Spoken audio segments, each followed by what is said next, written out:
think I did. Do I have to hold it?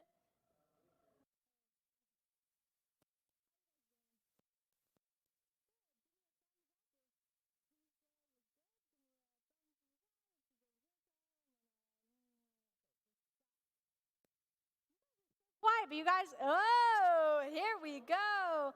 All right, well, as you guys know, we are in a series called, thank you, Matthew, called, that's right, we're in a series called Do Something, and we are talking about injustice, and we've said that injustices are the things in our world that are unfair, unequal, or not right. And injustices are the kind of things that when they happen, they make us stop and say, whoa, that's not right, and someone should probably do something about that. And some of us know injustice because we've seen it, some of us have heard about it, and some of us might have even experienced it. Now, I feel like last week we covered injustice well, and we are going to watch a video about biblical injustice and learn how Jesus came to fulfill that. So let's turn our eyes to the screen and watch.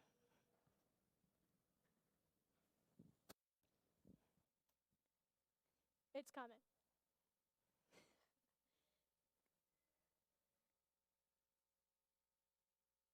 Look at these patient junior hires. I love it. It's coming. If you were a praying mantis, it would be socially acceptable to devour your mate. And if you're a honey badger, you have no regard for other animals. You don't care. If you're a panda with twins, it's normal to abandon one to take care of the other. But if humans do any of these things, we would call it wrong, unfair, or unjust. Yeah, why is that? Why do humans care so much about justice? Well, the Bible has a fascinating response to that question. On page 1, humans are set apart from all other creatures as the image of God. Yeah, God's representatives who rule the world by his definition of good and evil. And this identity, it's the bedrock of the Bible's view of justice. All humans are equal before God and have the right to be treated with dignity and fairness no matter who you are. And that would be nice if we all did that. But we know how the world really works. And the Bible addresses that too. It shows how we are constantly redefining good and evil to our own advantage at the expense of others. Yeah, self-preservation. And the weaker someone is, the easier it is to take advantage of them. And so in the biblical story, we see this happening on a personal level, but also in families, and then in communities, and in whole civilizations that create injustice, especially towards the vulnerable. But the story doesn't end there. Out of this whole mess, God chose a man named Abraham to start a new kind of family. Specifically, Abraham was to teach his family to keep the way of the Lord by doing righteousness and justice. Yeah, doing righteousness, that's a Bible word I don't really use, but what comes to mind is being a good person. But what does that even mean, being good? The biblical Hebrew word for righteousness is tzedakah, and it's more specific. It's an ethical standard that refers to right relationships between people. It's about treating others as the image of God, with the God-given dignity they deserve. And this word justice, it's the Hebrew word mishpat. It can refer to retributive justice. Like if I steal something, I pay the consequences. Exactly. Yet most often in the Bible, mishpat refers to restorative justice. It means going a step further, actually seeking out vulnerable people who are being taken advantage of and helping them. Yeah, some people call this charity. But mishpat involves way more. It means taking steps to advocate for the vulnerable and changing social structures to prevent injustice. So justice and righteousness are about a radical, selfless way of life. Yeah, and you find this idea all over the Bible. Like here, in the book of Proverbs, what does it mean to bring about just righteousness? Open your mouth for those who can't speak for themselves. And what do these words mean for the prophets, like Jeremiah? Rescue the disadvantaged, and don't tolerate oppression or violence against the immigrant, the orphan, and the widow. And like here, look in the book of Psalms. The Lord God upholds justice for the oppressed, gives food to the hungry, and sets the prisoner free. But he thwarts the way of the wicked. Whoa, he thwarts the wicked? Yeah, in Hebrew, the word wicked is rasha. It means guilty or in the wrong. It refers to someone who mistreats another human, ignoring their dignity as an image of God. So justice and righteousness is a big deal to God. Yes, it's what Abraham's family, the Israelites, were to be all about. They ended up as immigrant slaves being oppressed unjustly in Egypt. And so God confronted Egypt's evil, declaring them to be Rasha, guilty of injustice. And so he rescued Israel. But the tragic irony of the Old Testament story is that these redeemed people went on to commit the same acts of injustice against the vulnerable. And so God sent prophets who declared Israel guilty. But they weren't the only ones. There's injustice everywhere. Yeah, some people actively perpetrate injustice. Others receive benefits or privileges from unjust social structures they take for granted. And sadly, history has shown that when the oppressed gain power, they often become oppressors themselves. So we all participate in injustice, actively or passively, even unintentionally. We're all the guilty ones. And so this is the surprising message of the biblical story. God's response to humanity's legacy of injustice is to give us a gift, the life of Jesus. He did righteousness and justice, and yet he died on behalf of the guilty. But then God declared Jesus to be the righteous one when he rose from the dead. And so now Jesus offers his life to the guilty so that they too can be declared righteous before God, not because of anything they've done, but because of what Jesus did for them.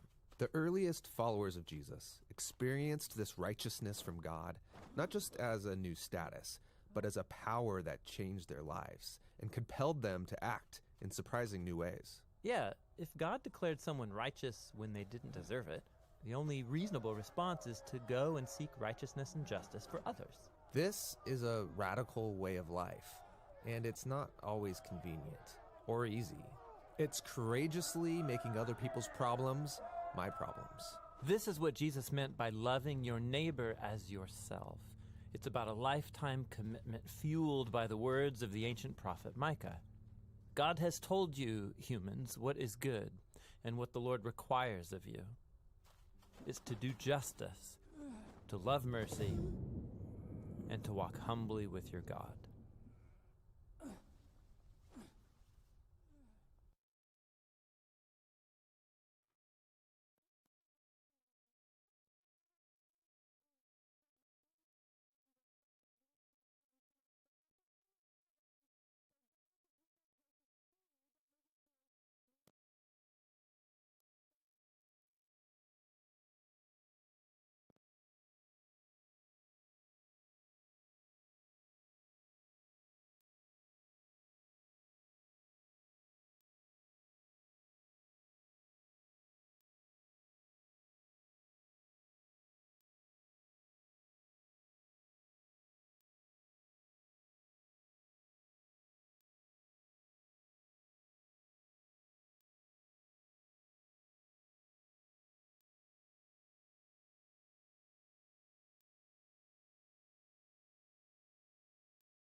Three gentlemen who experienced an act of injustice. So in the ancient times, there was a king named Nebuchadnezzar. Say it with me, Nebuchadnezzar.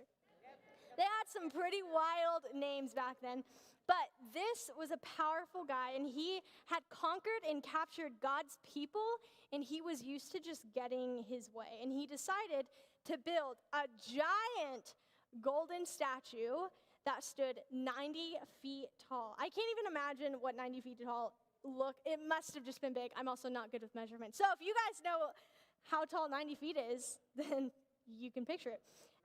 It's 90 feet. And then once he built that, he ordered everyone to bow down to it and worship the statue whenever they heard music playing. And if they didn't do this, they'd be thrown into a blazing, scorching hot fire. Isn't that kind of crazy? That's kind of unfair, I would say.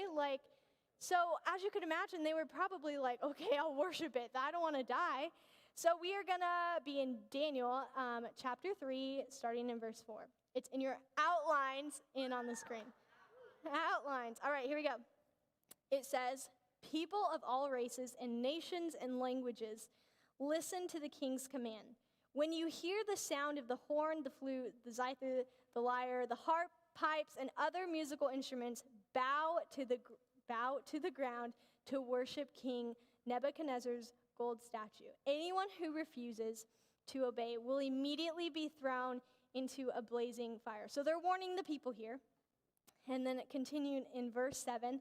So at the sound of the musical instruments, all the people, whatever their race or nation or language, bowed to the ground and worshiped the gold statue that King Nebuchadnezzar had set up. Kind of harsh, right? I'd say that that's kind of rude and mean. And while there were three Jewish leaders named Shadrach, Meshach, and Abednego, and these guys worshiped God, with all of their heart. They loved him. And because of that, they completely refused to bow down to the statue, which I think is pretty awesome because that showed that they were committed to God and only God. But people who were loyal to Nebuchadnezzar and the people who had worshiped this statue had other things to say about it. And they said this in verse 12. It's not on the screen. I'm just going to read it. They said, Shadrach, Meshach, and Abednego, they paid no attention to your majesty. They neither serve your gods nor worship the image of gold that you have set up. So they plotted against Shadrach, Meshach, and Abednego, and basically they snitched to the king. And you could probably guess Nebuchadnezzar was not thrilled by this news. He was super furious, and even says, furious with rage, Nebuchadnezzar summoned the three guys. So the king ordered Shadrach, Meshach, and Abednego to be captured, and he gave them one more chance to bow down and worship when he played the music, or they would be thrown into the fire. But even in the face of that punishment, these three guys stood their ground, and they refused to worship anyone or anything other than God himself. And listen to how they defended their faith in verse 16 to 18. It says this, Shadrach, Meshach, and Abednego replied to him, King Nebuchadnezzar, we do not need to defend ourselves before you in this matter. If we are thrown into the blazing fire, the God we serve is able to deliver us from it, and he will deliver us from your majesty's hand. But even if he does not, we want you to know, your majesty, that we will not serve your gods or worship the image of gold you have set up. So of course, again, Nebuchadnezzar was in full rage at this point. He was so upset, and he ordered them to be thrown into the fire. And just like that, Shadrach, Meshach, and Abednego were tied up and thrown in. And it even says that his attitude had completely changed, and not in a good way. Nebuchadnezzar even ordered the fire to be the heat to be turned up 7 times hotter than normal. So the flames were so hot, and even the strongest soldiers who threw them in the fire died from the heat. That's how hot it was. Isn't that insane? It's dude, this guy might have some anger issues or he's got a bad temper. Now, we can all agree that this situation is totally and completely unfair. I mean, I think they were kind of respectful. They told him, hey, listen up, we're not going to worship this golden statue, right? This wasn't right, and it wasn't something that they deserved. So let's see what happened. In Daniel chapter 3, starting in verse 24. It says, but suddenly Nebuchadnezzar jumped up in amazement and exclaimed to his advisors, didn't we tie up 3 men and throw them into the fire? Yes, your majesty, we certainly did, they replied. Look, Nebuchadnezzar shouted, I see 4 men unbound walking around the fire unharmed, and the 4th looks like a god. Then Nebuchadnezzar came as close as he could to the door of the flaming furnace and shouted, Shadrach, Meshach, and Abednego, servants of the Most High God, come out, come here. So Shadrach, Meshach, and Abednego stepped out of the fire. Then the high officers, officials, governors, and advisors crowded around them and saw that the fire had not touched them. Not a hair on their heads was singed, and their clothing was not scorched. They didn't even smell like smoke. Now, we're not entirely sure who was in the fire with the men. Was it God? Was it Jesus? Was it an angel? Was it someone else? But remember their faith back in verse 17. They said, if we're thrown into the blazing furnace, the God we serve is able to deliver us from it, and he will deliver us from your majesty's hand. But even if he does not, we want you to know, your majesty, that we will not serve your gods or worship the image of the gold you have set up. Now, I don't know, but one thing is clear right here. God did not allow them to be alone in their situation. He didn't leave them in the fire to burn by themselves. He didn't let them suffer or experience the injustice by themselves. And that's a big deal because it shows us that the same is true for us, that God works in the injustice, that he's present in the injustice. And when you experience injustice or see it happening, you don't have to face it alone. In Psalm 145, verse 19, it says, the Lord is righteous in everything he does, and he's filled with kindness. The Lord is close to all who call on him, yes, to all who call on him in truth. So you're never alone when you face injustice. Why? Because the Lord is righteous in everything that he does, and he's filled with kindness. Maybe you can totally relate to the 3 guys in the fire. You've experienced the suffering that goes along with injustice. Or maybe you relate to the other character in the story, King Nebuchadnezzar.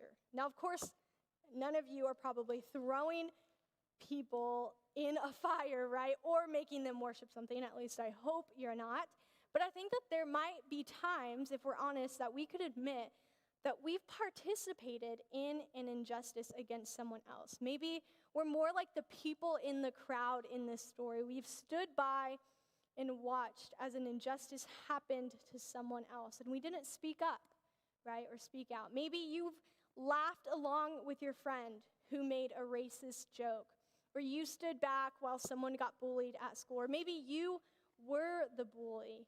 Maybe you watched comedians who make fun of people from other cultures, or maybe you've made fun of the girl or the guy who can't afford new clothes like you can. And if that's you, I want you to know this. Just because you've been that person before doesn't mean that you have to stay that person now. You can allow Jesus to make that shift in your heart and to change you. And maybe the best step you can take against injustice is to make the change to be the person who doesn't contribute to injustice. Guys, we need to see more of Jesus and less injustice. Instead, you guys can be the voice that stands up to injustice when you see it. Why? Because Jesus is within you and inside of you. And the Spirit kind of stirs up when something just isn't right and you see something unfair, when to speak up and when to stand up for what is right. So I want to give you guys the next 5 minutes to discuss these next 4 questions with the people and leaders around you. Ready? Go.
is that when you experience injustice, whether it's you personally directly being affected by it or you're experiencing seeing it, remember that you don't have to face it alone, because it can be really lonely when something feels unfair and just wrong. So reach out to people around you, or be the person to stand with someone else when they need support. That's the bottom line tonight. And I want you to think about this question.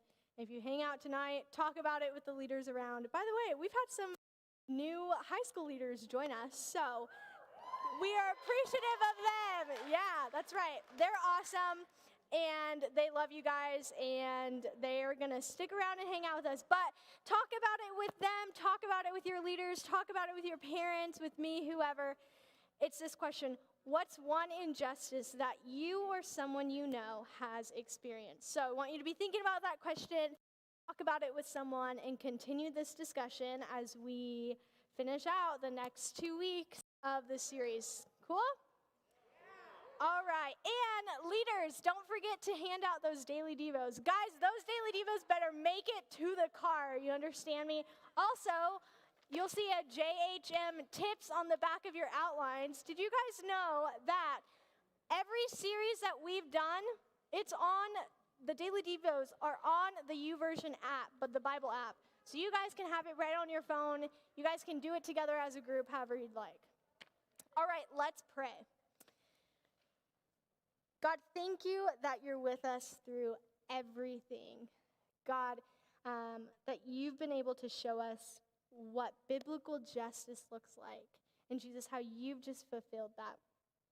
God, I just pray that every student here would know that they never have to experience an injustice alone. God, that you're there with them in the fire. And God, that they're just so supported by everyone around them here. God, we All right, everyone. You guys can hang out for a little bit, or you can go home, but we'll see you next week.